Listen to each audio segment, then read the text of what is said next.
এই পাঁচটি জিনিসকে যথাযথভাবে জানতে হবে। এই পাঁচটি জিনিসের জন্যই নবীরা এসেছেন।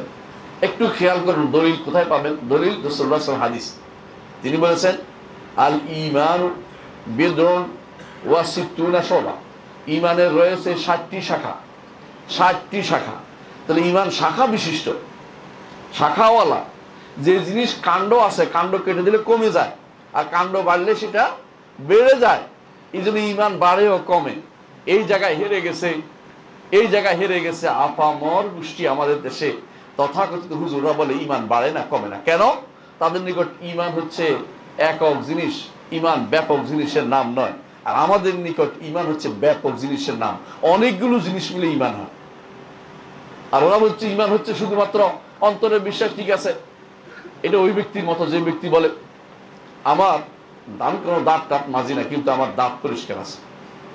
এরা ঈমানকে কোন রকমের চর্চা করতে চায় না, আমলকে ঈমান অন্তর্ভুক্ত মনেই করে না। এই জন্য দেখেন আপনাদেরই আশেপাশে অমুক শাহ তমুক শাহ আছে, অমুক শাহ তমুক শাহ থেকে বের হয়ে এরা রাস্তায় রাস্তায় ঘুরে বেড়ায়। সালাতের কোনো গুরুত্ব নাই, জাকাতের কোনো গুরুত্ব নাই। নিজের পক্ষ থেকে সবচেয়ে বেশি দুর্ভাগ্য ওই ব্যক্তিরা তথাকথিত দর্শন যারা আবিষ্কার করেছে। হ্যাঁ, অমুক দর্শন, শাহজি দর্শন, ওই দর্শন, সেই দর্শন, এই দর্শনগুলি যারা আজ পূজা করছে, দর্শনগুলিকে বড় করে তুলতেছে, দর্শনগুলিকে শোনার উপযুক্ত মনে করতেছে, ওরা ইসলামের কিন্তু গোড়া কেটে দিচ্ছে। মনে রাখবেন, ইসলাম ছাড়া আর কোনো বিষয়, কোনো জিনিসটা আপনি যদি কোনো মনে করেন যে এটাতে একটু ভালো আছে, সঙ্গে সঙ্গে আপনি ঈমান চলে যাবেন। শাইখুল ইসলাম মুহাম্মদ বিন আব্দুল ওয়াহাব রাহমাতুল্লাহ আলাইহি জন্য বলেছিলেন, কেউ যদি মনে করে যে খিজিরের দেওয়া শরীয়ত মুহাম্মদুর রাসূলুল্লাহ সাল্লাল্লাহু আলাইহি ওয়াসাল্লাম নিয়ে আসা শরীয়ত থেকে উত্তম, বা এটা সেখান থেকে নেওয়া যাবে, সে ব্যক্তি কাফের হয়ে যাবে। খিজির তো একজন নবী ছিলেন বিশুদ্ধ মতে। নবী না হোক, যদি কেউ বলে নবী না, তার সাথে আমি ঝগড়া যাচ্ছি না, কিন্তু তিনি তো আল্লাহর প্রিয় বান্দা ছিলেন, কোনো সন্দেহ নেই। খিজিরের দেওয়া তথ্য যেখানে মুহাম্মদুর রাসূলুল্লাহ সাল্লাল্লাহু আলাইহি ওয়াসাল্লামের আনিত শরীয়ত এবং আনিত ঈমান ও আকীদার বাইরে গেলে সেটা যদি কেউ গ্রহণ করে, তার ঈমান চলে যায়। আপনার ঈমান কতটুকু আছে, আপনি কতটুকু গ্রহণ করে নিয়েছেন, অন্তর থেকে কি গ্রহণ করতে পারছেন কিনা, অন্তরকে একবার জিজ্ঞাসা করুন। কাউকে কাফের আমরা বলছি না, কিন্তু কাফের হয়ে রয়েছে অনেকেই নিজে নিজে কাফের হয়ে আছে। আমরা কাফের বলা হয়তো সাহস করি না, 1 নম্বর। দ্বিতীয়ত বলি না কেন? কারণ কিছু শর্ত এবং কিছু বাধা দূরীকরণ করতে হয়, শর্ত পূরণ করতে হয়। এই জন্য কাউকে তাকফীর করার দায়িত্ব আমাকে দেওয়া হয়নি। কিন্তু আমরা আইনের ব্যাখ্যা দেওয়ার অধিকারী, শরীয়ত পড়েছি বলেই অধিকারী। আইন যেমন কথা বলতে পারে, আইনের কথা সবাই পড়তে পারে, বলতে পারে, পড়াইতে পারে, আমরাও আল্লাহর শরীয়তের কথা বলতে পারি, বলবো এই কাজ করলে কাফের হবে। তবে কোন ব্যক্তি কাফের হয়ে গেছে নিজে নিজে চিন্তা করে দেখো। আর যদি মনে করেন যে আমার কথা আপনার পছন্দ হচ্ছে না, শরীয়তের কথা পছন্দ হচ্ছে না, আপনি কার কাছে যাবেন সিদ্ধান্ত নিন। আমরা তো আল্লাহর কাছে ফিরে যাব। তার কাছে যাওয়ার আগে তার জন্য আমল করে যেতে হবে। ওই আমলটা করে দেবে যে আমলটা আখিরাতে কাজে লাগবে। কিন্তু এমন যেন না হয়, কুল হাল নাব্বুকুম বিল আখসারিনা আমালা আল্লাযিনা দাল্লা সাইয়ুহুম ফিল হায়াতিদ দুনিয়া ওয়া হুম ইয়াহসাবুনা আন্নাহুম ইহসিনুনা সুনআ। এমন যেন না হয় সারা দিন আমল করেছেন, সারা বছর আমল করেছেন, মৃত্যু পর্যন্ত আমল করেছেন, শেষ পর্যন্ত যাই দেখবেন যে আপনার আমল নামে কিছুই নাই, শুধু গুনাহ আর গুনাহ। কারণ যা করেছেন যে আল্লাহর দরবারে সেটা একটু গ্রহণ করা হয় নাই। আমিলাতুন নাসিবা তাসলা নারান হামিয়া, আমল করেছে, পিঠ বাঁকা করে ফেলছে, কিন্তু আগুনের মধ্যে জ্বলতে হচ্ছে। তাসলা নারান হামিয়া, জ্বলবে সে উত্তপ্ত আগুনে। কেন? তার ঈমানটা শুদ্ধ হয়নি। আমি অনেককেই বলি, ঈমান শুদ্ধ করার প্রথম কাজ হচ্ছে আল্লাহ সম্পর্কে ঈমানটা শুদ্ধ করা। এই জায়গাতেই সবাই হেরে গেছে। ঈমানের অর্থের ভিতরে যেমন হাসছে, আল্লাহর উপর ঈমান কিভাবে আনতে হবে এতেও হেরে গেছে অনেক মানুষ। ঈমানের আল্লাহর উপর ঈমানের 3টা অংশ আছে। আল্লাহকে রব মানতে হবে, আল্লাহকে রব মানতে হবে। কথায় তো সবাই গান হিসাবে আল্লাহ আমার রব, এইভাবে গানও গায় অনেকে দেখি, কিন্তু বাস্তবে কিন্তু আল্লাহকে রব মানার কথাটা একটু কঠিনই আছে। আল্লাহকে যদি রব মেনে থাকেন, রব অর্থ কি?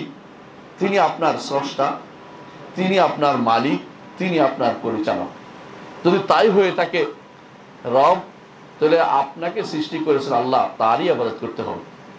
আল্লাহ এটাই বলেছেন, ইয়া আইয়ুহান নাস উবুদু রাব্বাকুমুল্লাযী খালাকাকুম ওয়াল্লাযীনা মিন ক্বাবলিকুম লাআল্লাকুম তাত্তাকুন। তাকওয়ার অধিকারী হতে হলে হে ঈমানদাররা ওই আল্লাহর ইবাদত করো যে আল্লাহ তোমাদেরকে সৃষ্টি করেছেন। আমরা কি আসলে আল্লাহর ইবাদত করছি? এই তাপ নিয়ে যত রকমের কথা উঠতেছে, এই গরম নিয়ে ইত্যাদি নিয়ে আমরা তো মনে শুধু দোষ দিচ্ছি অমুক তমুককে, কিন্তু আমরা কি একবার চিন্তা করেছি যে এটা আল্লাহর পক্ষ থেকে আমাদের জন্য পরীক্ষা হতে পারে? এই পরীক্ষায় আমাদেরকে টিকে যেতে হবে, আমরা যেন তওবা করে ফিরে আসি আল্লাহর দিকে। এটা কি একবার চিন্তা হচ্ছে আমাদের? না। হয়তো কোনোদিন হয়তো দেখবেন কোনো ব্যক্তি দাঁড়িয়ে বলছে যে আমরা গরমকে প্রতিহত করে ফেলেছি। মানে আল্লাহ তাআলা যখন ছাড় দেন তখন মানুষ নিজেকে সেটার ক্রেডিট নেওয়ার চিন্তা ভাবনা করে। বহু মানুষকে আমরা এরকম দেখেছি।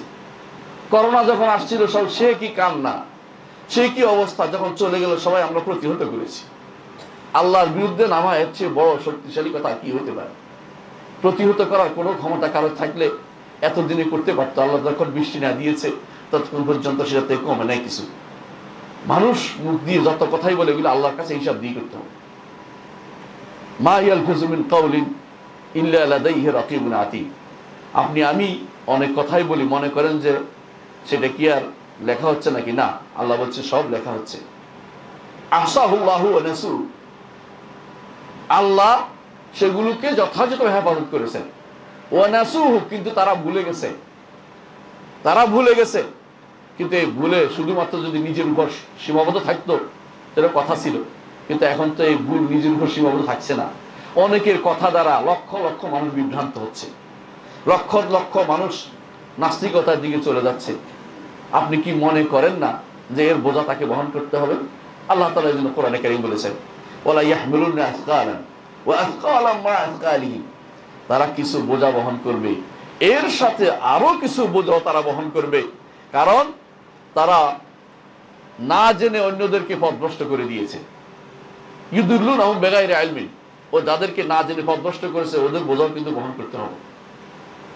দুনিয়ার বুকে আপনি হয়তো একজনকে বলেছেন একটা বেদাতের কথা, হে হয়তো বেদাতটা আমল করেছে, আপনি মনে করছেন বিশাল সওয়াবের কাজ করেছে, যাই দেখবেন যে ও হতে শুরু করে যত মানুষে আমল করেছে তত মানুষের গুনাহ আপনার আমল নামায় যুক্ত হয়ে গেছে। গুনাহ যুক্ত হয়েছে, সওয়াব যুক্ত হয়নি। রাসূলুল্লাহ সাল্লাল্লাহু আলাইহি ওয়াসাল্লাম বলেছেন যে দুনিয়ার বুকে প্রথম যে হত্যা হয়েছিল আদমের প্রথম সন্তান কাবিল, এই জন্য সে হত্যার পর দেখিয়েছে বলে জগতের বুকে যত অন্যায় হত্যা হবে সমস্ত অন্যায় হত্যার গুনাহ কাবিলের আমলনামায় লেখা হয়ে যাবে। কেন? সে অন্যায়ের পথ দেখিয়েছে। এই জন্য এটাই আমাদেরকে দ্বিতীয় জায়গা বলতে পারছে ঈমান। ঈমান অবশ্যই আপনার শুদ্ধ করতে হবে। অন্য জায়গায় কেন? আমি অন্যায়ভাবে অথবা ভুল তথ্য দিয়ে কাউকে ঈমানটা নষ্ট করতে পারি না। ঈমানটা আমাকে শুদ্ধ করতে হবে। কিভাবে করতে হবে? ঈমানের কথা আমাকে বলতে হবে যে সব ঈমান ব্যাপক জিনিসের নাম, একটা জিনিসের নাম নয়। ব্যাপক জিনিসের নাম, একক জিনিসের নাম নয়। রাসূলুল্লাহ সাল্লাল্লাহু আলাইহি ওয়াসাল্লামকে জিজ্ঞাসা করা হয়েছে, ইয়া রাসূলুল্লাহ, কোন আমল সবচেয়ে উত্তম? কোন আমল সবচেয়ে উত্তম? রাসূল বলেছেন আল্লাহ এবং তার রাসূলের উপর ঈমান আনা। ঈমান আনা তাহলে আমল। রাসূল তাহলে কেন বললেন ঈমান আনা আমল? রাসূল বলছেন, আমি বলছি রাসূল বলছেন ঈমান আনা আমল, আর আপনি বলছেন আমল ঈমানের অংশ না। যে ব্যক্তি বলবে আমল ঈমানের অংশ না, সে ব্যক্তি তো প্রথম জায়গাতেই হেরে গেছে, হয়ে গেছে, সে ভুল করে ফেলছে। এখানে আল্লাহকে রব হিসেবে মানতে হবে। আমরা বলছিলাম আল্লাহকে যদি মালিক মানেন, আপনার মালিক কেউ হইতে পারে না, উপরস্থ অফিসার হইতে পারে না, আপনার মালিক কোনো রাজা বাদশা হইতে পারে না, আপনার মালিক কিন্তু আল্লাহ। আর মালিকের দাসত্ব করা হচ্ছে এর কাজ, দাসের কাজ। দাস মালিকের কোনো কথার উপরে কোনো রকমের প্রশ্ন করার অধিকার রাখে না। এই জন্য আল্লাহ তাআলা বলছেন লা ইউসআলু আম্মা ইয়াফআলু ওয়া হুম ইউসআলুন, তিনি কি করছেন এ ব্যাপারে প্রশ্ন করা যাবে না। তোমাদেরকে প্রশ্ন করা হবে, তাদেরকে প্রশ্ন করা হবে, অর্থাৎ দাসদেরকে প্রশ্ন করা হবে কি করেছে। মনিবের প্রশ্নের উত্তর দিতে মনিব তার মনিবকার কাছে কোনো প্রশ্ন করা যাবে না। আজ প্রতিটি কথাতেই কেন এটা করলেন, এটা একটা বৈজ্ঞানিক ব্যাখ্যা বের করে দেন, এটা একটা এই ব্যাখ্যা বের করে দেন। আপনি বৈজ্ঞানিক ব্যাখ্যা করবেন না এখানে। আপনি এখানে বাস্তব যদি কোনো কারণ থাকে দেখবেন, না দেখবেন আল্লাহ তাআলা বলছে তার নবীর মাধ্যমে আমাদের জন্য বলা হচ্ছে আমল করতে। যখন আমরা বলি আর রহমান আল্লাহ আরশে ইস্তাওয়া, রহমান আরশের উপর উঠেছেন, অনেকে এখন শুরু করেন যে কেন বললেন এটা, এর আগে কইছিলেন তিনি, কোথায় তিনি ছিলেন। এরপর বলবে আরেকজন বলবে তো অন্য জায়গা হয়ে যায় না, ওই হয়ে যায় না। আরে আপনাকে তো ওই তো প্রশ্ন করতে বলা হয় নাই। এই জন্য ইমাম মালিক রহমতুল্লাহ আলাইহি সে বক্তব্যটা সবসময় স্মরণ রাখা উচিত। তিনি বলেছিলেন যখন একজন তাকে এই প্রশ্ন করেছে আল্লাহ তাআলা আরশের উপর কিভাবে উঠলেন, ইমাম মালিক রহমতুল্লাহ আলাইহি বললেন আল্লাহ তাআলা আমাদেরকে জানিয়েছে, রসুল সেটা পৌঁছিয়েছে, আমাদের কাছে দায়িত্ব হচ্ছে এটার উপর আমল করা। এবং আমি তো মনে করি তুমি একটা খারাপ লোক, তুমি এর থেকে বেরিয়ে যাও। তারপর তিনি বললেন আল ইস্তিওয়া মালুম, আরশের উপর ওঠা এই শব্দটা আমরা বুঝি, ইস্তিওয়া শব্দের অর্থ জানা আছে, কারণ কোরআনে অন্য জায়গাতে ইস্তিওয়া শব্দের অর্থ সবাই করে, এখানে করে না কেন? এখানে করে না কারণ শয়তান তাদেরকে ধ্বংস করেছে, পথভ্রষ্ট করেছে। এই জন্য কোরআনে কারীম অন্য জায়গাতে আছে লিতাস্তাউ আলা যুহুরি সুম্মা তাযকুরু নি'মাতাল্লাহি বিগুজা আছে কোরআনে কারীমে, ওখানে ঠিকই অর্থ করে যে উপরে উঠা, কিন্তু এখানে এসে উপরে উঠে অর্থ করে না। এখানে অর্থ করা যাবে না, এটা তার অন্তর থেকে বক্রতা ছাড়া কিছুই না। অন্তরের বক্রতা, এটা তাদের অন্তরের বক্রতা। এখানে এত প্রশ্ন আপনাকে করতে বলছে কি? ইমাম মালিক রহমতুল্লাহ বলেছেন যে অর্থ জানা এটা, তো কি সমস্যা? ওয়াল কাইফু মাজহুল, ধরনটা তো আমরা জানি না। কারণ ইমামরা সবসময় এটাই বলতেন, ধরন যদি কেউ জিজ্ঞাসা করে যে এই কাজটা কেমনে কিরকম, তো বলেন যে তিনি কিরকম, যিনি এই কাজটা করেছেন তিনি কিরকম। আল্লাহর যেমন ধরন বর্ণনা করা যাচ্ছে না, আল্লাহর নামেরও কোনো ধরন হতে পারে না, আল্লাহর গুণেরও কোনো ধরন আছে, কিন্তু আমাদের কাছে জানাননি তিনি। কিন্তু অনেকে আছে ধরন নাই বলে ফেলবে, এটাও কিন্তু ঈমান বিরোধী কাজ। ধরন অবশ্যই আছে, যেই জিনিস আছে অস্তিত্ব আছে তাকে ধরন থাকবেই। আমার জানা না থাকা অর্থ না থাকা নয়। আমার অনেক দেশের জ্ঞান আমার মাথায় নেই তাই বলে নাই, এটা না। একটা দেশ আছে, অনেক দেশ থাকতে পারে যেটা আপনার জ্ঞানে আছে আমার জ্ঞানে নাই, তাই বলে আমি বলবো না যে এটা ধরন নাই বা দেশ নাই। দেশ আছে, ধরন আছে। আল্লাহ তাআলা আরশের উপর ওঠার ধরন আছে, কিন্তু আমার জানা নেই, ওয়াল কাইফু মাজহুল। তারপর তিনি বলেছেন আল ঈমান ওয়াজিব, এর উপর ঈমান আনা অবশ্যই ফরজ, ঈমান আনতেই হবে। আর সুআলু আনহু বিদআহ, ধরন সম্পর্কে প্রশ্ন করা হচ্ছে বিদআত। আজ এমন অবস্থা দাঁড়িয়েছে, আপনি যদি ফেসবুক খোলেন বা সামাজিক যোগাযোগ মাধ্যম খোলেন, বেদাতিরা এই সমস্ত জিনিস আপনাদেরকে শুধু প্রশ্ন করতেছে, দলিল দিতে পারে না কোনোদিন। সন্দেহ শুধুমাত্র জোগাড় করে দিচ্ছে। ঈমানের মধ্যে সন্দেহ জোগাড় করার দায়িত্ব এটা শয়তানের কাজ। শয়তান দুইটা কাজ করে মানুষকে বিভ্রান্ত করে, মনে রাখবেন।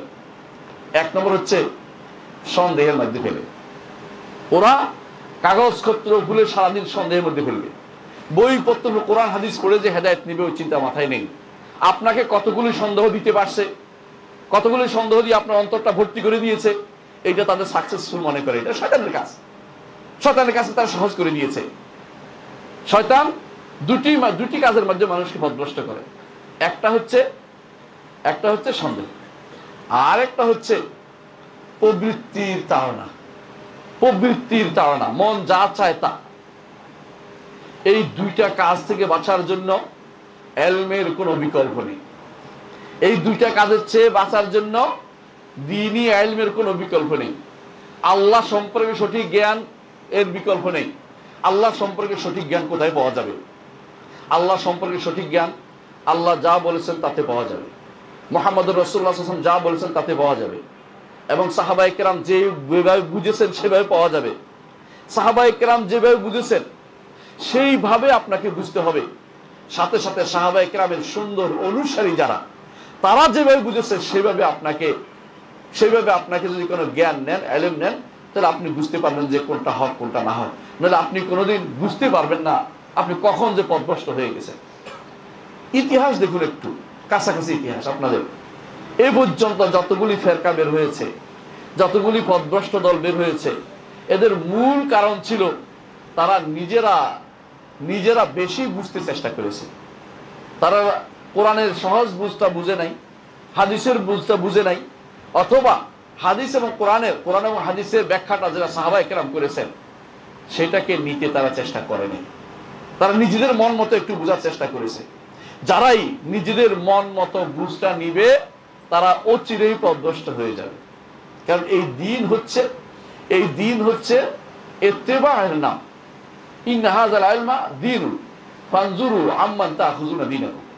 ইবনে সিরিন রাহমাতুল্লাহ আলাইহি বলেছেন, এই ইলমটা হচ্ছে দিন, এই জ্ঞানটা হচ্ছে দিন, এই পুরো শরীয়তটা হচ্ছে দিন। যেটাই শিখেন, ফানজুরু আম্মান তাখুযুনা দীনাকুম, কার থেকে তোমার দ্বীনের ইলম নিচ্ছে একটু দেখে নাও। হাদিস, এটা হাদিস হিসেবে আসছে, হাদিস সনদ দুর্বল, কিন্তু এটা মাকালা হিসেবে বিশুদ্ধ মুহাম্মদ ইবনে সিরিন থেকে এসেছে। তিনি তাবেঈ ছিলেন, তার থেকে এসেছে, মুহাম্মদ ইবনে সিরিন থেকে। এবং এটা কমপক্ষে ৮-৯ জন তাবেঈ থেকে এসেছে এবং কয়েকজন সাহাবী থেকে দুর্বল সনদে এসেছে এই বাক্যটা। এর অর্থ হচ্ছে আপনি আমি যদি বিশুদ্ধ দ্বীন নিতে হয়, বিশুদ্ধ ঈমান নিতে হয়, তো বিশুদ্ধ লোকগুলোকে আগে খুঁজতে হবে।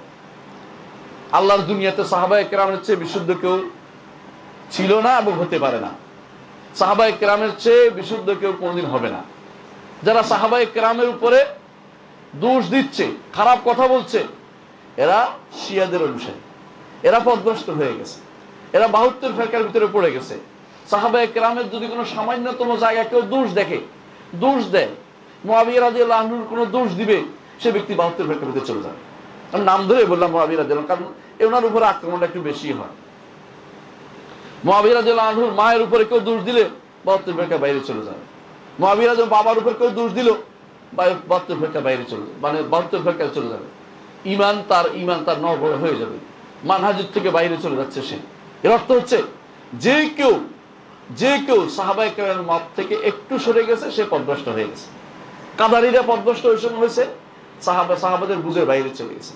জাবারীরা মত পথভ্রষ্ট ওই সময় হয়েছে যখন তারা সাহাবাদের বুঝের বাইরে চলে গেছে, কারণ ওই সময় তারা বেরিয়ে গেছে। শিয়ারা খারেজিরা সাহাবায়ে কেরামের বুঝের বাইরে চলে যাওয়ার পরে পথভ্রষ্ট হয়েছে। এই জন্য তাদের বিরুদ্ধে খলিফাতুল মুসলিমিন যুদ্ধ করেছেন, আলী ইবনে আবি তালিব যুদ্ধ করেছেন। জিজ্ঞেস তারা কাফের, বলে কাফের না, তাহলে বোঝা গেল যে যারা পথভ্রষ্ট মানহাজের অধিকারী তাদের বিরুদ্ধে রাষ্ট্রপ্রধানের দায়িত্ব, যুদ্ধ করা তাদের দায়িত্বের ভিতরে পড়ে। কারণ যাতে করে হক থাকে, হকটা সবসময় প্রকাশিত থাকে, আর বাতিল যেন স্তিমিত হয়ে যায়। প্রত্যেকের দায়িত্ব এবারে কথা বলা, যার যেটুকু ক্ষমতা আছে অতটুকু বলা। আপনার কথা বলার ক্ষমতা নেই, ঘৃণা করার ক্ষমতা আছে। কারণ এটাই হচ্ছে আল বুগদু ফিল্লাহ, আল্লাহর জন্য কাউকে ঘৃণা করা। কারণ সে বাতিলকে প্রমোট করছে, আপনি হাত দিয়ে বলতে পারছেন না, আপনি সে ক্ষমতা নেই, হাত দিয়ে কিছু করতে পারছেন না, মুখ দিয়েও বলতে পারছেন না, অন্তর দিয়েও যদি কোনো আপনার সেটা ঘৃণা না থাকে, তাহলে অন্তরের মধ্যে ঈমান অবশিষ্টতা নাই। আমার কথা নয়, মুহাম্মদ রাসূলুল্লাহ সাল্লাল্লাহু আলাইহি ওয়াসাল্লাম সেটা বলেছেন।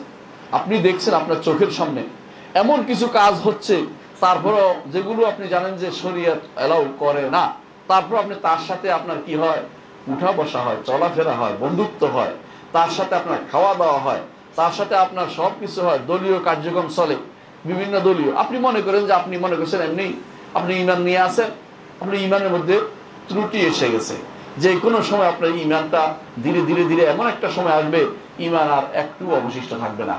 ঈমান একটু একটু করে কমতে থাকে, ঈমান একটু একটু করে কমে, একটু একটু করে শেষ হয়ে যায়।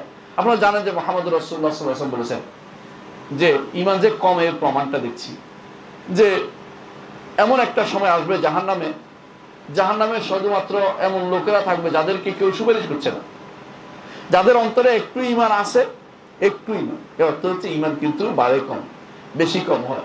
একটু ঈমান আছে, তাহলে একমাত্র রব্বুল আলামিন জানেন যে এদের ঈমান ছিল। তখন তিনি, যেহেতু অন্যরা তাদেরকে বলতে থাকবে তোমাদের ঈমান আনি কি লাভ হইল, তোমার ঈমান আনি কি লাভ হইল, আমরা ঈমান আনি নাই, আমরাও জাহান্নামে, তোমরাও জাহান্নামে।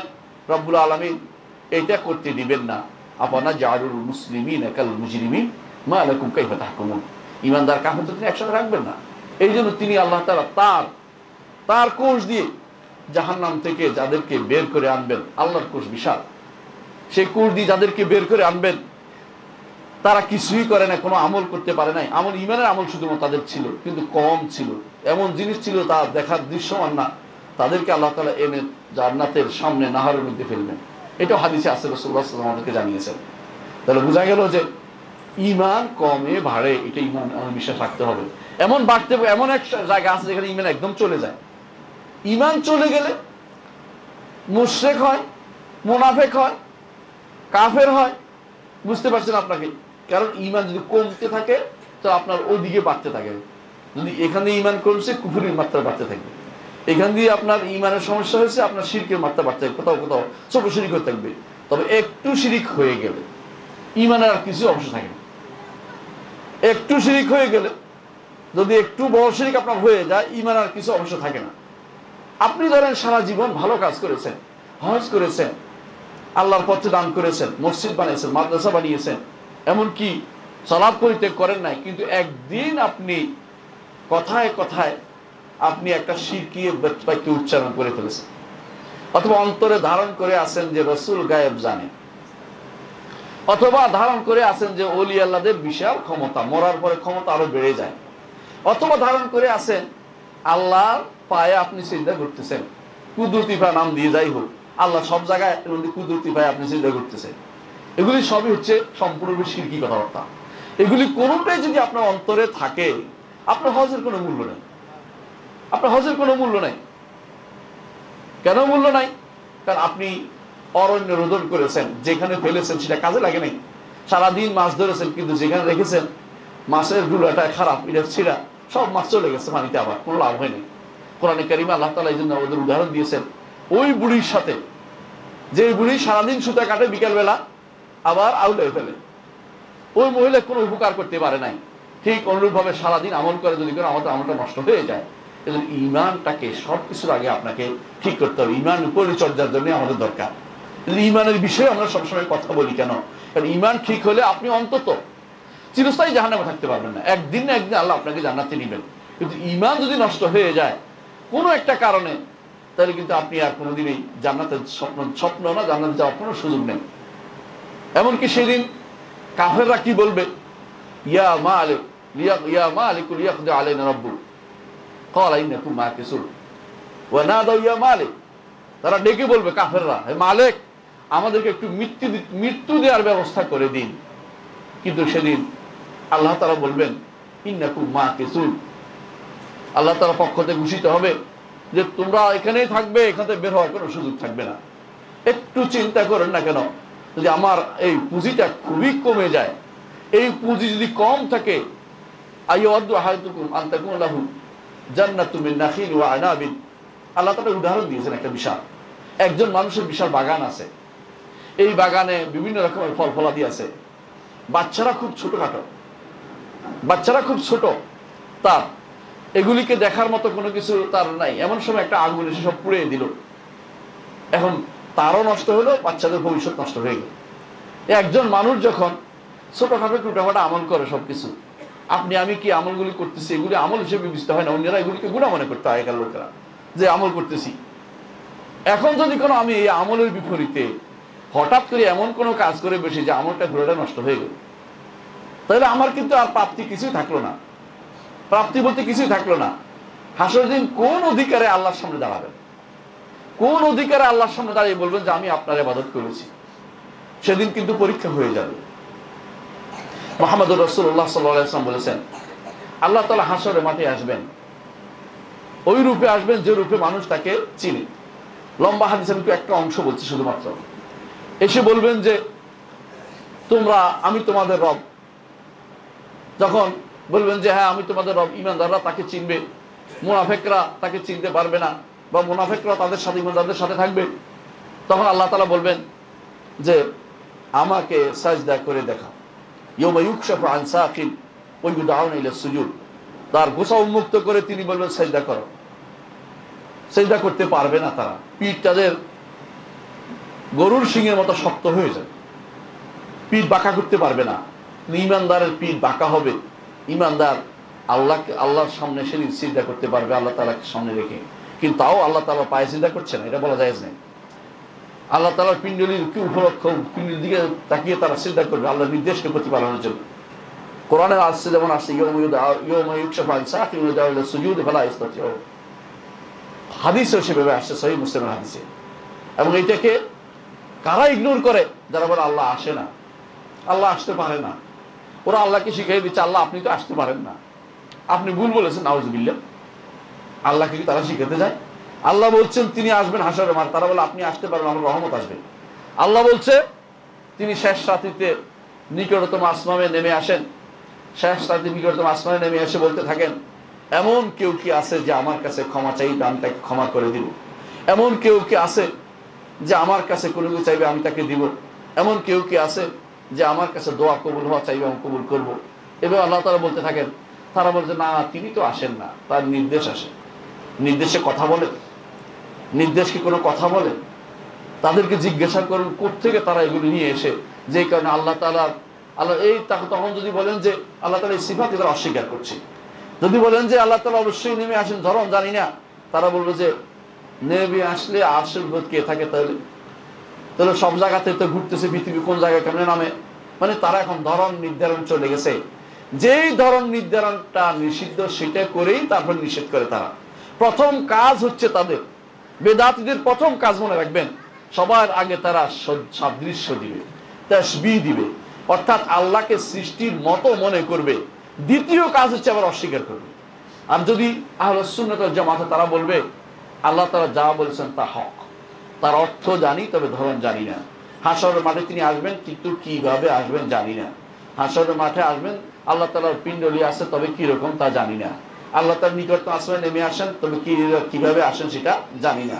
আল্লাহ তাআলা আরশের উপরে উঠেছেন, তবে কিভাবে উঠলেন সেটা জানি না। আমাদের মতো মই দিয়ে উঠতে হয় না, মই দিয়ে উঠতে হয় না।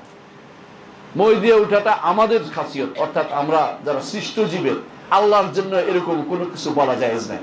আল্লাহকে অবশ্যই সৃষ্টির বাইরে বিশ্বাস করতে হবে। সৃষ্টির বাইরে শুধু স্রষ্টাই আছেন, সৃষ্টির বাইরে শুধু স্রষ্টাই আছেন, এমন কিছু না। কেউ যদি বলে যে তোরা তো গিরে ফেললো তাকে, তার জায়গা হয়ে গেল, মিথ্যা কথা বলছে, না বুঝার কারণে বলছে। সেটা সৃষ্টি, যা সৃষ্ট কিছু তো সেখানে নাই, তো আপনি কেন, আপনার সন্দেহ আসবে কিসের না? স্রষ্টা সেখানে, আর সৃষ্টি আমরা, সৃষ্টি ভর্তি, দুনিয়া ভর্তি সৃষ্টি। এই পৃথিবী সহ অন্য অনেক কিছু এখন মানুষ সৃষ্টি আবিষ্কার করছে। এই সমস্ত সৃষ্টি কত ক্ষুদ্র রব্বুল আলামিনের হাতে, সেটা আপনারা জানেন, এবং সেটা কোরআনে কারিমে আল্লাহ তাআলা বলেছেন। আল্লাহ সম্পর্কে ঈমান যতক্ষণ আপনার আমার শুদ্ধ না হবে, বাকি আমল করে কোনো লাভ হবে না। প্রথম আমল ঈমানিয়াত, আল্লাহর উপর ঈমানটাকে শুদ্ধ করতে হবে। দ্বিতীয় কাজ হচ্ছে আমলটাকে শুদ্ধ করতে হবে। আমল করে না, আমরা বলি না। দুনিয়ার বহু মানুষ সারাদিন আমল করে যাচ্ছে। আপনি অনেককে দেখবেন আমল করতেছে। আমলের জন্য বিশাল বিশাল বোঝা মাথায় নিয়ে বিভিন্ন জায়গায় ঘুরে বেড়াচ্ছে। আমলের জন্য অনেকে জান দেওয়ার জন্য রাস্তার পাশে দাঁড়িয়ে জীবন দিয়ে দিচ্ছে। আমল করার জন্য মনে করছে বিশাল কিছু করে ফেলতেছে। আবার আমল করার জন্য অনেকে রাস্তার মধ্যে দাঁড়িয়ে আছে, অনেকে নিজেকে রোদের মধ্যে দাঁড় করাই রাখে। অনেকে মনে করে অমুকের খুশি করতে পারলে দুনিয়ার লোক আমল করে যাচ্ছে, আমলের শেষ নাই, জীবন ব্যাপী আমল করে যাচ্ছে। খেয়ে না খেয়ে অনেকে আছে, আপনাদের এলাকায় সবচেয়ে এটা বেশি, যে বেরিয়ে গেছে বাড়ি থেকে, বেরিয়ে যাওয়া আমল। অর্থাৎ যেখানে সেখানে খাবে আর বসবে, সেখানে বসে লাল সালু গায়ে দিবে, মাথায় কিছু একটা দিবে, এরপরে গান গাইবে। এটা হচ্ছে আমল। আমলের জন্য সাধনা করতেছে, তথাকথিত সাধনা। এগুলি আল্লাহর দরবারে গ্রহণযোগ্য না। আমল কি করতে হবে? আমল করতে হবে যে আমলটা মুহাম্মদুর রাসূলুল্লাহ সাল্লাল্লাহু আলাইহি ওয়াসাল্লাম দেখিয়ে দিয়েছেন। যে আল্লাহর সন্তুষ্টি চান, আল্লাহর কাছে আপনি প্রিয় হতে চান, আল্লাহর কাছে সওয়াবের আশা করেন, আল্লাহর কাছে গ্রহণযোগ্যতা আশা করেন, এবং মনে করেন যে আমি ক্ষতিগ্রস্ত থেকে মুক্ত থাকবো, তাহলে মুহাম্মদুর রাসূলুল্লাহ সাল্লাল্লাহু আলাইহি ওয়াসাল্লাম যেই আমল দেখিয়ে দিয়েছেন, ওই আমলের বাইরে অন্য কোনো আমল করতে যাবেন না।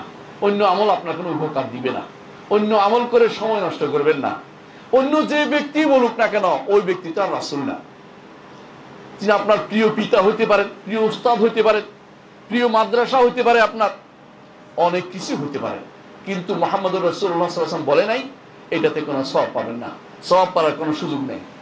এই সওয়াব যে ব্যক্তি বলবে, আপনাকে যদি বলা হয় যে আমরা আজ থেকে প্রতিদিন দুপুরবেলা 10টার দিকে 11টার দিকে আমরা সবাই 2 রাকাত নামাজ পড়বো, নামাজ পড়া তো ভালো কাজ, আপনাকে তো প্রলুব্ধ করতেই পারে যে আমরা একটা সিস্টেমে আসছি, সবাই মিলে আমরা নামাজটা পড়লাম। কিন্তু আপনি কি মনে করেন যে এটা জায়েজ আছে? এটাই হলো বিদআত। কারণ মুহাম্মদুর রাসূলুল্লাহ সাল্লাল্লাহু আলাইহি ওয়াসাল্লাম এই পদ্ধতিটা আমাদের জানাই নেই।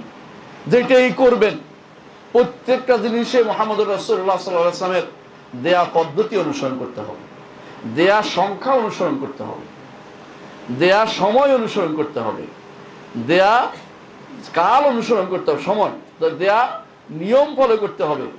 এরকম মুহাম্মদুর রাসূলুল্লাহ সাল্লাল্লাহু আলাইহি ওয়াসাল্লাম যেভাবে যেটা বলেছেন, সময় হোক, সংখ্যা হোক, এমনকি নিয়ম পদ্ধতি হোক, একটু পরিবর্তন করবেন আপনার জন্য সেটা আল্লাহর দরবারে এটা আমলটা গ্রহণযোগ্য হবে না, এটা বাতিল হয়ে গেছে, এটা বাতিল হয়ে গেছে। রাসূলুল্লাহ সাল্লাল্লাহু আলাইহি ওয়াসাল্লাম তিনি আপনাকে কিবলামুখী ফরজ সালাত আদায় করতে বলেছেন। আপনার সামর্থ্য আছে, তারপরও আপনি মনে করলেন যে অন্যদিকে ফিরে সালাত আদায় করি, আপনার কিন্তু এই সালাত আল্লাহর দরবারে গ্রহণযোগ্য হবে না।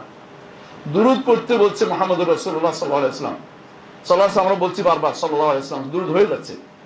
সংক্ষেপে কেউ যদি সাল্লাল্লাহু আলাইহি ওয়াসাল্লাম বলে দুরূদ হয়ে যায়, এর চেয়ে ছোট দুরূদ আর হয় না। সাল্লাল্লাহু আলাইহি ওয়াসাল্লাম সাহাবায়ে কেরাম সাল্লাল্লাহু আলাইহি ওয়াসাল্লাম বলতেন, সাহাবায়ে কেরামটা বলতে অনেকে বলে এটা বানোয়াট না, এটা হাদিসের মধ্যে আছে, শব্দের মধ্যে। কেউ যদি সাল্লাল্লাহু আলাইহি ওয়াসাল্লাম বলে তার দুরূদ হয়ে যাচ্ছে, কিন্তু আপনার পছন্দ হচ্ছে না, কি করতে হবে? দুরূদ নাম না দিয়ে নতুন একটা নাম দিব, কি দিবে? মিলাদ। অথবা আপনাকে বলতে হবে যে এরকম নাম না, আমরা এটা সলাতুনিয়া পড়াচ্ছি। চট্টগ্রামের ভাই থাকলে এটা বুঝবেন। আরেক এলাকা আছে এটাকে বলবো যে আমরা এটাকে দোয়া মাহফিল করতেছি। এক একজন এক এক নাম দিয়ে, যেটাই নাম দেন না কেন আল্লাহর দরবারে এটা কোনো আমল হচ্ছে না। কারণ মুহাম্মদুর রাসূলুল্লাহ সাল্লাল্লাহু আলাইহি ওয়াসাল্লাম এই পদ্ধতি আমাদেরকে শিক্ষা দেননি। প্রতিটি কাজে, সালাত হোক, যাকাত হোক, সোম হজ হোক, এমনকি খাওয়ার জায়গা হোক, খাইতে বসে মুহাম্মদুর রাসূলুল্লাহ সাল্লাল্লাহু আলাইহি ওয়াসাল্লাম শিক্ষা দিয়েছেন খাওয়ার আগে বিসমিল্লাহ বলতে। আপনি বলেন বিসমিল্লাহ ওয়া আলা বারাকাতিল্লাহ, এটা কথা তো ভুল না, কথা তো শুদ্ধ, কিন্তু আপনি এটা বলার কারণে মুহাম্মদুর রাসূলুল্লাহ সাল্লাল্লাহু আলাইহি ওয়াসাল্লাম আদর্শ থেকে চ্যুত হয়ে গেছেন। আপনার এটা গ্রহণযোগ্য হয়নি, সওয়াবের জায়গায় গুনাহ লেখা হয়েছে, কারণ আপনি অন্যায় প্রচার করতেছেন। আমাদের এই সমস্ত যেসব মাদ্রাসাগুলি আছে, আপনি আজকে যাইয়া দেখেন প্রত্যেকটি মাদ্রাসায় পড়াচ্ছে বিসমিল্লাহ ওয়ালা বারাকাতিল্লাহ পড়াচ্ছে, ছাত্রদেরকে মুখস্থ করাচ্ছে, ইয়াং জেনারেশনকে নষ্ট করছে, ছোট বাচ্চাদেরকে নষ্ট করছে। আপনি কি মনে করেন যে আল্লাহর দরবারে কবুল হচ্ছে? কখনো না। নতুন নতুন দোয়া আবিষ্কার করে অনেক জায়গাতে, অজুর জায়গাতে লিখে দিয়েছে, যেখানে অজু আছে অজু করতে হয় ওখানে লিখে দিই বিসমিল্লাহ আলহামদুলিল্লাহ বিসমিল্লাহ কি আলাদিন ইসলাম আলহামদুলিল্লাহ আলা কি, তারপরে আল ইসলাম নূরুন ওয়াল কুফরু যুলমাতুন, বিশাল দোয়া লিখে ফেলছে। ওই দোয়া আপনাকে অজুর দোয়া কে শিক্ষা দিল? ওই অজুর দোয়া আপনাকে কে শিক্ষা দিল? এই জন্য অনেকে ভয়ও পায়, অজুর দোয়া জানি না, কিসের নামাজ পড়বো, অজুর দোয়াই জানি না। আপনি যে কঠিন করে ফেলছেন তার জন্য সালাতটাকে, আপনি আমল কে শিক্ষা দিয়েছে?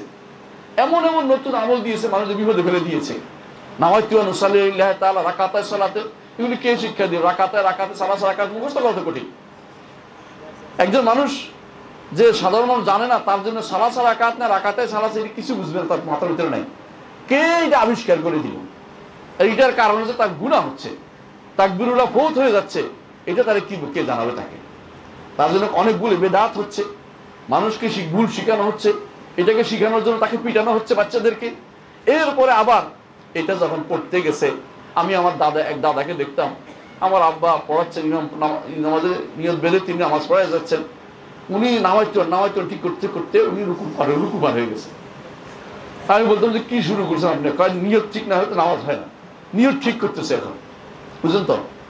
অনেকে দেখছি, একজন এরকম আরো মানুষ দেখছি, দেশের বাইরেও দেখছি, বাংলাদেশ সহ থাইল্যান্ডের এক ছেলেকে দেখেছিলাম, সে হাত দিয়ে এরকম করতো, হয় নাই, আবার শুরু করছে, হয় নাই, আবার শুরু করছে। কারণ তার নিয়ত হচ্ছে নিয়ত ঠিক করতে হবে, নিয়ত আসে না, মুখ দিয়ে আসেন, মুখে আর অন্তরে মিলেতেছে সেটা।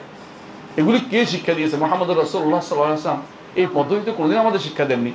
তিনি, আপনি তো জানেন যে আপনি কোন সালাতটা করতেছেন, এই নির্ধারণ করে মনে মনে, তার উপর আল্লাহু আকবার, শেষ। সহজ জিনিসটাই কঠিন করে ফেলছে। প্রিয় ভাইরা, যেটা বলছিলাম, ঈমান যেমন শুদ্ধ করতে হবে, আমলও শুদ্ধ করতে হবে। এই জন্য রাসূলুল্লাহ সাল্লাল্লাহু আলাইহি ওয়াসাল্লাম তিনি বলেছেন, ইন্নাল্লাহা লা ইয়ানজুরু ইলা সুওয়ারিকুম ওয়ালা ইলা আজসামিকুম ওয়ালাকিন ইয়ানজুরু ইলা কুলুবিকুম ওয়া আমালিকুম। দুটো একসাথে বলেছেন। আল্লাহ তোমাদের সুরত দেখবেন না, চেহারা সুরত কত সুন্দর, হ্যাঁ, এটা দিয়ে জান্নাতে যেতে পারতো, তাহলে কিন্তু আবু লাহাব চলে যেত। আবু লাহাব কেন বলতে জানেন? এত সুন্দর যে আগুনের ফুলকির মতো সুন্দর তার ছিল চেহারা। কিন্তু আবু লাহাব জাহান্নামে আল্লাহ ঘোষণা করে গেছেন, তাব্বাত ইয়াদা আবি লাহাব ওয়া তাব্বা। আবু জাহালের তো রাসূল বলেছেন, কিন্তু আবু লাহাবেরটা আল্লাহ ঘোষণা করে দিয়েছেন যে জাহান্নামে যাবে।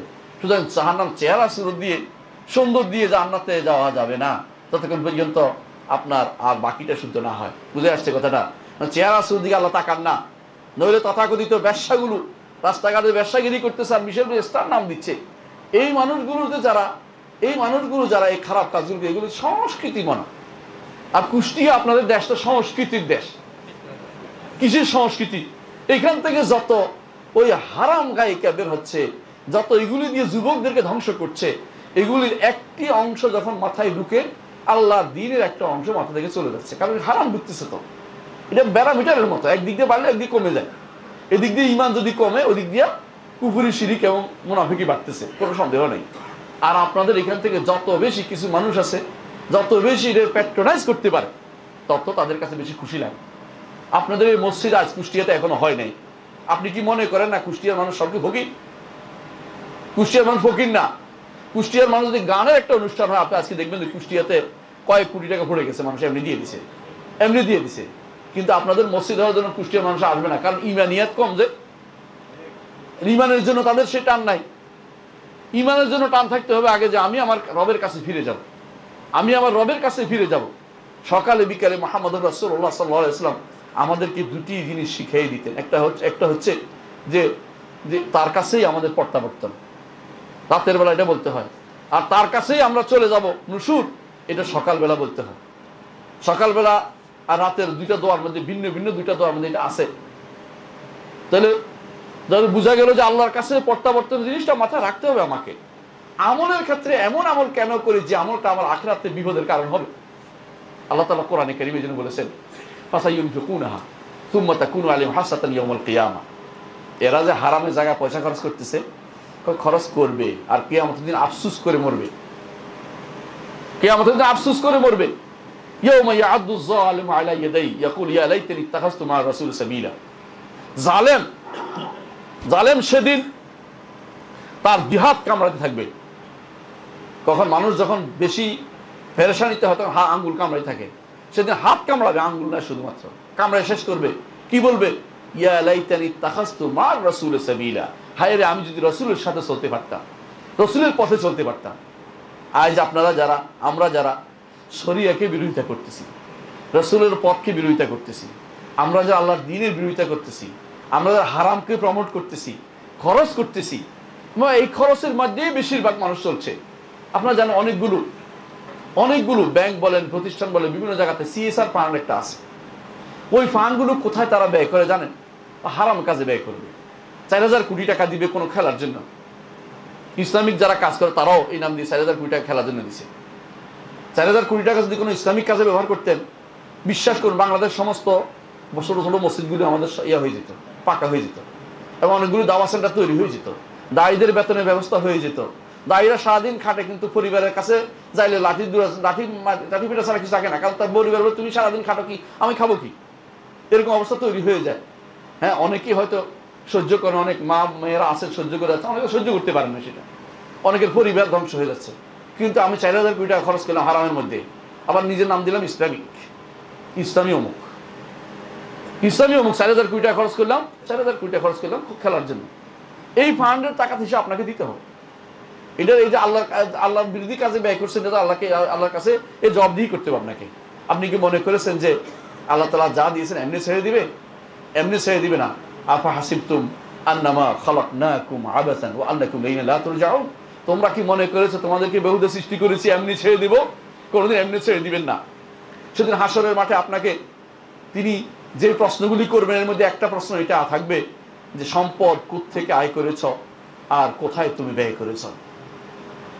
ব্যয় করেছ, সুতরাং আপনার মনে করেন না কোনো কারণ নাই যে আমল একটা করলেই হলো না। প্রতিটা আমলের হয় আপনার পক্ষে যাবে না বিপক্ষে যাবে। মুহাম্মদ রাসূলুল্লাহ সাল্লাল্লাহু আলাইহি ওয়াসাল্লাম বলেছেন, কুল্লুন নাসি আব্দু, প্রতিটি মানুষই সকালে উপনীত হয়, বা বায়ুন নাফসাহু, নিজেকে বিক্রি করে, সকালে উঠে নিজেকে বিক্রি করে। হয় সে নিজেকে মুক্ত করে, না সে নিজেকে আরেকজনের ধ্বংস করে। অর্থাৎ যদি করে আল্লাহর বিধান মোতাবেক চলে, শরিয়া মোতাবেক চলে, আল্লাহ নির্দেশিত পথে চলে, মুহাম্মদ রাসূলুল্লাহ সাল্লাল্লাহু আলাইহি ওয়াসাল্লামের নির্দেশিত পথে চলে, এই ব্যক্তি নিজেকে ধ্বংস থেকে মুক্ত করতে পেরেছে। আর যেই ব্যক্তি নিজের নফসের মতে চলেছে, অথবা দুনিয়ার কোনো আহ্বানকারী পথে চলেছে, দুনিয়া পাওয়ার পিছনে নিজেকে ধ্বংস করে দিয়েছে, সে ব্যক্তি নিজেকে ধ্বংস করেছে। কোনো সন্দেহ নাই, তার জন্য আখিরাতে কোনো অপেক্ষা করে নাই। অবশ্যই আপনাকে আমল করার ক্ষেত্রে ভাবতে হবে যে এইটা মুহাম্মদুর রাসূলুল্লাহ সাল্লাল্লাহু আলাইহি ওয়াসাল্লাম আমল ছিল কিনা, এটা মুহাম্মদুর রাসূলুল্লাহ সাল্লাল্লাহু আলাইহি ওয়াসাল্লামের সাহাবীরা এই পথে চলেছে কিনা। আমল অনেকে বানাতে পারে, নতুন নতুন তথ্য বানাও, ব্যাখ্যা দিবে আপনাকে, এমন ব্যাখ্যা যা কোনোদিন আপনিও শুনেন নাই, আপনার বাপদাদারাও শুনে নাই, এমন ব্যাখ্যা নিয়ে আসবে কোরআনে কারিমে। আপনাদের আশেপাশে এমন অনেক বক্তা আছে যারা এমন ব্যাখ্যা দেয় যে ব্যাখ্যা কোনোদিন কেউ করে নাই।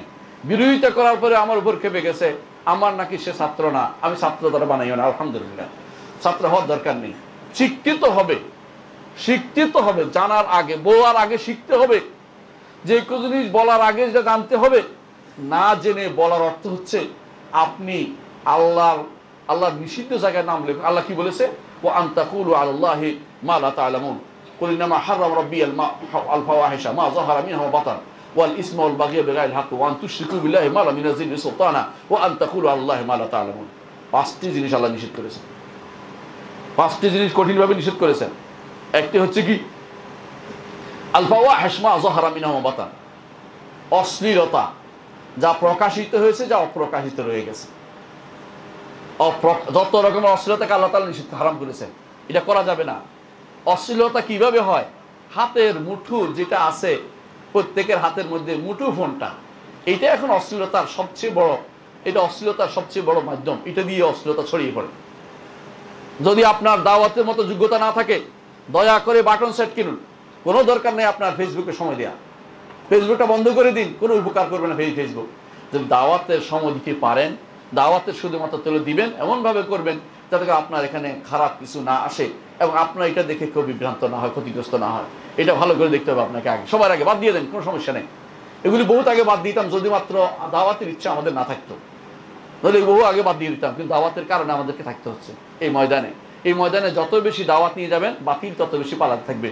কিন্তু দাওয়াত দিতে যাইয়া নিয়ে ফেলবেন না দাওয়াতটা, দয়া করে আরেকজনের দাওয়াতটা নিয়ে ফেলবেন না। বিভিন্ন রকমের দাওয়াত বের হয়েছে, দেখতে তো মনে হয় একেবারে ফেরেশতা, কিন্তু তিনি দাওয়াত দিচ্ছেন কুফরির, শিরকের। তিনি দাওয়াত দিচ্ছেন, তিনি হয়তো দেখবেন যে সারা বছর রোজা রাখতেছে অথবা বিশাল বিশাল কথা বলতেছে, তিনি দাওয়াত দিচ্ছেন যে হাসরের মাঠে তিনি জাহাজ নিয়ে আসবেন। ওই দাওয়াত তো গ্রহণ করা যাবে না, ওই দাওয়াতের ব্যক্তি পিছনে চলা যাবে না, হয়তো মিথ্যা কথা বলছে। কারণ তিনি একসময় জাহাজে চলতেন, পানির জাহাজে, এখন তো গাড়ি যায় ওই এলাকায়, এখন বোধহয় গাড়ি নিয়ে আসতে হবে। এরপরে কেউ যেন হেলিকপ্টার নিয়ে আসবে। এই জাতীয় মানুষ তো অভাব নাই। এই জাতীয় মানুষের যে দাওয়াত দিচ্ছে, এগুলিও দাওয়াত হচ্ছে। দাওয়াতের জায়গাটুকু আমাদের চিন্তা, কিসের দাওয়াত আপনি দিবেন। এই জন্য 3 নম্বর কাজ হচ্ছে দাওয়াত দেওয়ার কথা, ওয়াতাওয়াসাউ বিল হাক্কি, বিশুদ্ধ দাওয়াত দিতে হবে, বিশুদ্ধ দাওয়াত দিতে হবে। দাওয়াত কোনো মতে দিলে হয় না, আপনি ভুল যেটা জানেন না এটা দিবেন না। এই জন্য আল্লাহ তাআলা কোরআনে কারীম বলেছেন, আলা বাসীরাতিন, আমি এবং আমার অনুসারীরা, কুল হাযি সাবিলি আদউ ইলাল্লাহি আলা বাসীরাতিন আনা ওয়া মান ইত্তাবাআনি। অর্থাৎ মুহাম্মদ সাল্লাল্লাহু আলাইহি ওয়াসাল্লামকে বলতে বলেছেন যে আমি মুহাম্মদ এবং আমার অনুসারী যারা আছে তারা বাসীরা, জেনে বুঝে তারপরে সত্যটা শুধুমাত্র দাওয়াত দেয়। শুধু দাওয়াত একটা দিলেই হয় না। এরকম দাওয়াত দিলে আমরা বহু আগে পথভ্রষ্ট হয়ে যেতাম। এরকম দাওয়াত নিলে আমরা বহু আগে কাদিয়ানি হয়ে যেত, কেউ এটা হয়ে যেত। হাদিস অস্বীকারী গোষ্ঠী এখন বেড়ে গেছে দাওয়াতের। আপনি আশ্চর্য, সুন্দর করে বললে এমন ভাবে আপনাকে ধোকা দিবে। এরা হাদিস অস্বীকারী আগে থেকে কাফের, এখন আরো কাফের হচ্ছে, মানুষদেরকে কাফের বানিয়ে ফেলতেছে। তার হাদিস অস্বীকারী কাফের। মুহাম্মদুর রাসূলুল্লাহ সাল্লাল্লাহু আলাইহি ওয়াসাল্লাম একটা হাদিস অস্বীকার করলে যে কাফের হয়, শত শত হাদিসের অস্বীকার, তারা কত রকমের কাফের হবে আপনার বলে। একটা হাদিস জেনে শুনে অস্বীকার করলে সে কাফের হয়ে যাবে। আমার কথা নয়, আল্লাহ তাআলা কোরআনে কারীম বলে দিয়েছেন, ফালা রাব্বিকা লা ইউমিনুনা হাত্তা ইউহাক্কিমুকা ফীমা শাজারা বাইনাহুম সুম্মা লা ইয়াজিদু ফি আনফুসিহিম হারাজাম মিম্মা কাদাইতা ওয়া ইউসাল্লিমু তাসলিমা। এই আয়াতের ব্যাখ্যা দয়া করে পড়বেন প্রত্যেকটি মানুষ, এই আয়াতের ব্যাখ্যা পড়বেন, এই আয়াতের অর্থ পড়বেন। শাইখুল ইসলাম মুহাম্মদ বিন আব্দুল ওয়াহাব রাহমাতুল্লাহি আলাইহি কিতাবুত তাওহীদের মধ্যে আয়াত এনেছেন, বারবার তিনি ব্যাখ্যা দেখিয়েছেন এবং আমাদের শেখ সেগুলি ব্যাখ্যা করে জানিয়েছেন। একটা ঈমানদার মানুষ কখনো মুহাম্মদুর রাসূলুল্লাহ সাল্লাল্লাহু আলাইহি ওয়াসাল্লামের পথের বাইরে দাওয়াত দিতে পারে না। তিনি যেই পদ্ধতি আবেন সেই পদ্ধতি, নতুন মধ্যে আবিষ্কার দরকার নেই। যত রকমের ফিতনা আসবে কিয়ামত পর্যন্ত, প্রতিটা ফিতনার জবাব আমার নবীর সিরাতের মধ্যে পাওয়া যাবে। আপনি এখন চিন্তা করুন, এখন যে ফিতনা সারা দিনে গড়িয়েছে, রাসূলুল্লাহ সাল্লাল্লাহু আলাইহি ওয়াসাল্লাম যখন দাওয়াত দিয়েছেন তখন কি এর চেয়ে খারাপ ছিল না? আরো খারাপ ছিল। কিন্তু রাসূল কি তখন কি করেছেন? সেখানে তাওহীদের দাওয়াত দিয়েছেন, ঈমানের দাওয়াত দিয়েছেন। এখন আমরা যদি তাওহীদ ঈমানের দাওয়াত দেই, অনেকের কাছে আগুন লেগে যায়, কোন তো আসেন এখনো বহুত দিন ফুরাত। আমরা এখন কিছুক্ষণের মধ্যে ক্ষমতায় যেতে চাচ্ছি, কিছুক্ষণের মধ্যে আমরা এই করতে চাচ্ছি, ওই করতে চাচ্ছি। এগুলি হচ্ছে স্বপ্ন, দিবা স্বপ্ন, এগুলি বাস্তবায়িত হওয়ার মতো না। মুহাম্মদুর রাসূলুল্লাহ সাল্লাল্লাহু আলাইহি ওয়াসাল্লাম যেই পদ্ধতিতে আপনাকে দেখেছেন সেই পদ্ধতিতে দাওয়াতের ব্যবস্থা করেন। আপনার দাওয়াতের পদ্ধতি ভুল হচ্ছে। 4 নম্বর যে কাজটা করতে হবে, আমি আমার বক্তব্য শেষ করব। 4 নম্বর কাজ হচ্ছে যে সবর এখতিয়ার করতে হবে। দাওয়াতের ক্ষেত্রে সবচেয়ে বেশি সবর করে সালাফিরা, আলহামদুলিল্লাহ। সালফে সালেহীন অনুসারীরা বেশি সবর করে। অন্যরা কি করে? সুযোগ বুঝে রং পাল্টায়। আপনি বহু মানুষকে দেখবেন এখন রং পাল্টানো অবস্থায় আছে। এমন জায়গায় আপনি কি তুমি এখানে কেন? এখন সমস্যা, এই জন্য ওখানে গেছে। কিন্তু সালাফিরা আলহামদুলিল্লাহ ঈমানের উপর টিকে থাকার জন্য তারা সব রকমের ত্যাগ স্বীকার করতে রাজি হয়। এটা করেছে মুহাম্মদুর রাসূলুল্লাহ সাল্লাল্লাহু আলাইহি ওয়াসাল্লামকে অনুসরণ করে। এটা করেছে তারা সাহাবায়ে কেরামকে অনুসরণ করে। তাদের মধ্যে এই জাতীয় দুনিয়ার প্রীতি অথবা দুনিয়ার কোনো অবস্থাকে বেঁধে পরিবর্তন তাদের মধ্যে ছিল না। এমনকি কোনো সাহাবী যদি কোনো কারণে জোর করা হয়তো, তিনিও এসে রাসূলের কাছে বলতেন, ইয়া রাসূলুল্লাহ, আমাকে জোর করে এটা করানো হয়েছে। রাসূল তখন বলতেন যে জোর আল্লাহ তাআলা আয়াত নাযিল করে বলে দিয়েছেন, ইল্লা মান উকরিহা ওয়া কলবুহু মুতমাইন্নুন বিল ঈমান। ঈমান জোর করে ঈমান সমস্যা নেই, কিন্তু ইচ্ছাকৃত যেন না হয়। অন্তর ইচ্ছাকৃত যেন অন্তত আল্লাহ এবং তার রাসূলের শরীয়তের বিরুদ্ধে কোনো কিছু না হয়। প্রিয় ভাইরা, এই জন্য ঈমানিয়াতের উপর টিকে থাকতে হবে। এই সবর আপনার লাগবেই। সবরের একটা প্রকার হচ্ছে, অনেকে আছে সবর এখতিয়ার করতে গেলে প্রথমে তার মধ্যে বিরক্তি এসে যায়। এটা কিন্তু কুফরি, সাখত, আল্লাহর উপর রাগ হওয়া যাবে না। আল্লাহ তাআলা যে কোনো অবস্থায় বলতে হবে কি, কাদ্দারাল্লাহু মা শাআ ফাআল। আল্লাহ তাআলা এটাই তাকদীর রেখেছেন, আল্লাহ যা চেয়েছেন সেটা হচ্ছে। এটা হলো কোন জায়গাতে? যেখানে বিপদের জায়গা, গুনার জায়গাতে এটা বলা যাবে না। গুনার জায়গাতে বলতে হবে রব্বানা যালামনা আনফুসানা ওয়া ইল্লাম তাগফির লানা ওয়া তারহামনা লানাকুনা মিনাল খাসিরিন। সবরের এটা নিয়ম। তাহলে সবর করতে প্রথমে কোনো রকম বেজার পথ অনুসরণ করা যাবে না, আল্লাহ বিরোধী কিছু বলা যাবে না। এই জন্য সকালে যে দোয়া, বিকেলে যে দোয়া, সালাতের পরে দোয়ার মধ্যে এটাও আছে, সেটা কি, আল্লাহ আমাকে সহযোগিতা করুন, আমি যেন আপনার রিদা বিল কাদা ওয়া আসালুকা রিদা বাদাল কাদা, আপনি যেই কোনো ফয়সালা আমাকে দিবেন, আমি আপনার কাছে চাচ্ছি আপনি যেন আমাকে এইটা যেন একটা সন্তুষ্টির ব্যবস্থা করে দেন। এই জন্য ঈমানদারের 3 নম্বর কাজ হচ্ছে, সবরের 3 নম্বর কাজ হচ্ছে সন্তুষ্টি। 1 নম্বর বলছি আল্লাহ বিরোধী কথা বলা যাবে না। 2 নম্বর হচ্ছে সবর এখতিয়ার করতে হবে। সবর হতে কারো কাছে না বলা, অভিযোগ না দেওয়া কারো কাছে। হ্যাঁ, অভিযোগ ওইখানে দিতে পারবেন যেখানে প্রতিকার পাবেন। যেখানে প্রতিকার পাবেন না সেখানে শুধু বলে কোনো লাভ নাই, আল্লাহর বিরুদ্ধে বলা হয়ে যাবে, আল্লাহর বিরুদ্ধে বলা যাবে না। 3 নম্বর হচ্ছে রেদা, আল্লাহ আপনি আমার জন্য যা ফয়সালা করেছেন সেটা আমি খুশি। রাসূলুল্লাহ সাল্লাল্লাহু আলাইহি ওয়াসাল্লাম তার সন্তানকে কোলে নিয়েছেন, তার সন্তানের রু চলে যাচ্ছে, চোখ দিয়ে পানি পড়ছে, আর বলছেন আল্লাহ আপনি নিয়ে আপনার অসন্তুষ্ট এমন কিছু আমি বলবো না। ইব্রাহিম, তোমার জন্য তো আমার অন্তর কাঁদছে। তার চোখ দিয়ে পানি পড়ছে। সাহাবায়ে কেরাম বললেন যে ইয়া রাসূল, আপনার চোখ দিয়ে পানি পড়ছে? বলে হ্যাঁ, এটা তো রহমত, এটা তো বন্ধ হবার কথা নয়, এটা তো অটোমেটিক হবে, কিন্তু আমার রবের বিরোধী হবে এমন কিছু কথা আমি কোনোদিন বলবো না। আর 4 নম্বরটা হচ্ছে, যদি এই অবস্থায় আপনি সর্বাবস্থা আল্লাহ শুকরিয়া আদায় করতে পারেন, তাহলে রাসূলুল্লাহ সাল্লাল্লাহু আলাইহি ওয়াসাল্লাম আদর্শকে আপনি বাস্তবায়ন করেন। তিনি বলেছেন একজন ঈমানদারের ভালো পাইলে তো আলহামদুলিল্লাহ বলবে, আর যদি খারাপ কিছু পাই বলে আলহামদুলিল্লাহ আলা কুল্লি হাল, সর্বাবস্থা আমার রবের প্রশংসা করছি আমি। এই জন্য ঈমানদারের কোনো অবস্থা কোনো কিছুই খারাপ নাই। আজাবান লিআমরিল মুমিন দাহরু কুল্লু খায়র, ইন আসাবাতু সাররা শাকারা ফাকানা লাহু খায়রান ওয়া ইন আসাবাতু দাররা ফাসাবারা ফাকানা লাহু খায়রান। এই হাদিসটিও আমরা পড়বেন, রিয়াদুস সালিহিনে আছে, অর্থ বুঝবেন ইনশাআল্লাহ।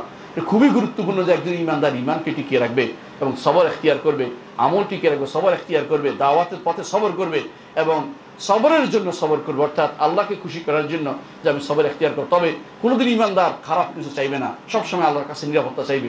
যদি এসে যায় তখন সবর করবে। তবে এটা কোনোদিন কেউ যেন না চায় আল্লাহ আমার বিপদ দেন, না আমি সবর করতে যেন পারি, এটা কোনোদিন কেউ করতে পারবে না। মুহাম্মদুর রাসূলুল্লাহ সাল্লাল্লাহু আলাইহি ওয়াসাল্লাম একজনকে বলছে তোমার অবস্থা তো খুবই খারাপ। বলে হ্যাঁ, আল্লাহ যেন আমাকে বিপদ দুনিয়া দিয়ে দেখো, তুমি এটা করতে পারবে না। সালওয়াল আফিয়া, আল্লাহর কাছে নিরাপত্তা চাও। ঈমানদার সবসময় নিরাপত্তা চাইবে, সকাল বিকাল নিরাপত্তা চাইবে আল্লাহর কাছে। আল্লাহুম্মা ইন্নী আসআলুকাল আফওয়া ওয়াল আফিয়াতা ফিদ দুনিয়া ওয়াল আখিরাহ। আল্লাহুম্মা ইন্নী আসআলুকাল আফওয়া ওয়াল আফিয়াতা ফিদ দীনি ওয়া দুনিয়ায়া ওয়া আহলি ওয়া মালি। আল্লাহুম্মা আস্তুর আওরাতি ওয়া মান আওরাতি। সকাল বিকাল দোয়াগুলি কেন করেন? অর্থটা একটু বোঝার চেষ্টা করেন। আল্লাহ আমাদের বুঝার তৌফিক দান করুন। আকুলু কওলি হাযা ওয়া আস্তাগফিরুল্লাহ লি ওয়া লাকুম ওয়া লিসাইরিল মুসলিমিন ওয়াস্তাগফিরুহু ইন্নাহু হুয়াল গফুরুর রাহিম।